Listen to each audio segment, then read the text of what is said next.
পচা জল, স্কুল চালু, সরকারি প্রজেক্ট। 3 রূপ। কল্পনা বসু বয়েজ একাডেমি, এই বিদ্যালয়ের চারপাশে জলে থই থই। স্কুল চালু, ছাত্রছাত্রীরা ক্লাসরুমে, আর নিচের তলায় সরকারি প্রকল্পের আধিকারিক এবং এলাকার নাগরিকদের সমাগম। কারণ পাড়ার সমস্যা পাড়ায় সমাধান। এই প্রকল্প একই স্কুলে 2 রূপ, মাফ করবেন 3টে রূপ। স্কুল চালু, পঠন পাঠন চালু, আর নিচে হইচই, পাড়ার সমস্যা পাড়ার সমাধান। আর 3 নম্বর হলো জলে থই থই, নিকাশি অবস্থার চরম অব্যবস্থা। চন্দ্রপুরা সাপ ঘুরছে, অভিযোগ জানালো স্থানীয় বাসিন্দারাই।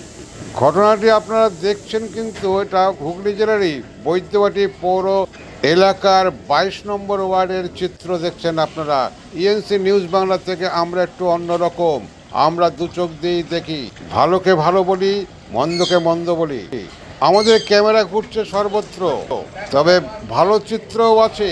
বিধায়ক চাপদানির অরিন্দম গোয়েন কথা দিয়েছেন, এই বিদ্যালয়ের সংস্কার থেকে শুরু করে এলাকার নিকাশি ব্যবস্থার জন্য কাজ শুরু হয়ে যাবে পুজোর পরেই।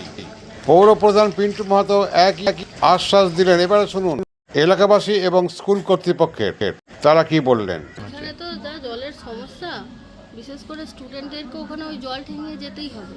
আর ওই জল না ঠেঙালে ওরা তো স্কুলে ঢুকতে পারবে না। স্যারদেরকে ওই জল করতে চায়, যারা ওখানে থাকে তারা তো সব থেকে বেশি ভুক্তভোগী। ওখানে সে জল হোক বৃষ্টি আর নাই হোক, ওখানে সবসময় জল। রাস্তাটা ঠিক করা উচিত। এখানে যে মানুষ যে সমস্যায় পড়ছে, সেই সমস্যাটা তো দূর করা উচিত সরকারের। সেই একটাই যে জল, আমরা যদি এই টাইম কলে জল আমরা খাই না, আমরা চাপা কল দিয়ে নিয়ে আসি, এই জল পাড়িয়ে আমাদের যেতে হয়। আচ্ছা, তারপরে তো জোকের উপদ্রব রয়েছে, সাপ, মেনলি যেটা সাপ। এই যে এখানে যে বাড়িগুলো দেখছেন, প্রত্যেকটা বাড়ি থেকে এই বর্ষাকালে খালি চন্দ্রবোড়া বেরোচ্ছে, বিষাক্ত সাপ। আর মানে বাচ্চারা তো বেরোনো, তার থেকে বড় কথা এই জলে বেরোবে কোথায়, খেলবে কোথায়? আমাদের যে ডেঙ্গুর যে সার্ভে করতে আসছে, এই জলটাই তো মেন। আমরা যে জলটা যে ঘাটছি, এর থেকে তো আমাদের প্রত্যেকটা ঘরে বাচ্চাদের শরীর খারাপ তো ঠিকই হচ্ছে না, এই শুধুমাত্র জলের কারণে।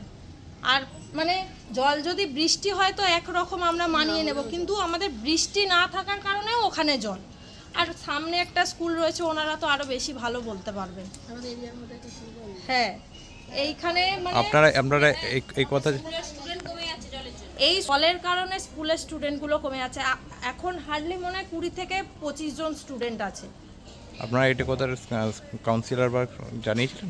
কাউন্সিলর তো সবই জানেন, এর আগেও প্রেস থেকে এসছেন, তখন তিনি মানে সবাই যেমন বলে তেমন বলেছে। তিনি বলেছেন যে প্লাস্টিকের জন্য জল জমে যাচ্ছে, এটা তো কোনো কারণ নয় না। তুমি ওখান থেকে জল নিয়ে আসতে তুমি বলতে পারো। আপনার নামটা? ওই যে দেখুন, উনি বাচ্চাকে আনতে যাচ্ছে।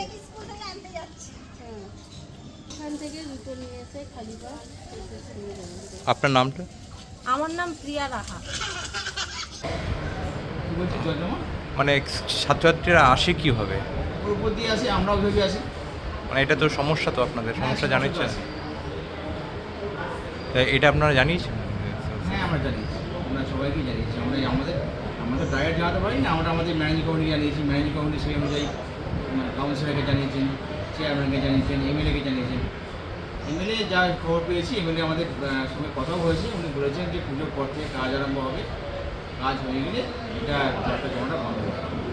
তো ক্লাস চলাকালীন যে এত লোকের সমাগম হচ্ছে, এটা তো পড়াশোনায় তো একটা অসুবিধা হচ্ছে, কি বলে মনে হয়? চেষ্টা করেছি আমরা ওদের আলাদা করে রাখার, পুরো সেপারেট করেছি একতলাতে। আমরা চেষ্টা করেছি উপরে ঘরগুলোতে আমরা ক্লাসগুলো শিফট করে দিয়েছি। বর্তমানে ছাত্রছাত্রীর সংখ্যা কত? আমাদের খুব কম হয়, 100 কিছু বেশি আমাদের আছে। আচ্ছা, আপনার নাম? কমলেশ বিশ্বাস। বসু বয়েজ একাডেমিতে আজকে কর্মসূচিটি অনুষ্ঠিত হচ্ছে, কিন্তু এখানে সমস্যা, যেখানে জল জমে বাইরে মানুষ তাও আসছে। কারণ এই যেখানে জনসাধারণের কাছে সমস্যার সমাধান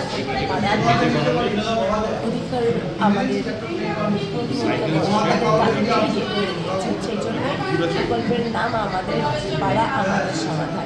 আমরা এখানে কাজের মাধ্যমে আজকে উপস্থিত হচ্ছি এবং মানুষজন আসছে তাদের সমস্যা জানাতে এবং সমাধান সময় মতো হয়ে যাবে। এলাকাবাসী সমাজ